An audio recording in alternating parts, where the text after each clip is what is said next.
या अय्युहन्नास, ए दुनिया के तमाम लोगों, क़द जाअकुमुर रसूल, तुम्हारे पास हज़रत आदम से लेकर हज़रत मोहम्मद पैगंबर तक ढेर सारे नबी रसूल पैगंबर आए, बिल हक़ मिर रब्बिकुम, अपने रब की तरफ से ज्ञान और ईमान का हक़ लेकर आए, फ़आमिनु, तुम ईमान ले आओ, खैरल लकुम, तुम्हारे लिए बेहतर है, व इन तकफुरु, अगर अज्ञान पर रुक जाओगे, नाशुक्री करोगे, इनकार करोगे, सच्चे मालिक का कुफ्र करोगे, नहीं मानोगे, फ़इन्न लिल्लाहि मा फ़िस समावाति वल अर्द, जो कुछ ज़मीनों और आसमान में है सब अल्लाह का है। व मिनल अर्दि मिथलहुन्ना खलक़ सबअ समावाति व मिनल अर्दि मिथलहुन्ना, 7 आसमान और उसके जैसे 7 ज़मीनें पैदा की। व कानल्लाहु अलीमन हकीमा, अल्लाह बड़े इल्म वाला है, हिकमत वाला है, समझदारी, ईमान और ज्ञान की बातें जितने सोच बूझ और अक्लमंदी, होशियारी, समझदारी के साथ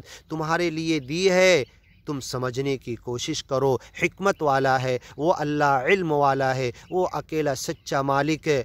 इल्म और हिकमत से भरपूर ज्ञान की बातें तुम्हें दी है। या अहलल किताब ला तग़लू फ़ी दीनिकुम, आगे की वीडियो में सुनते हैं।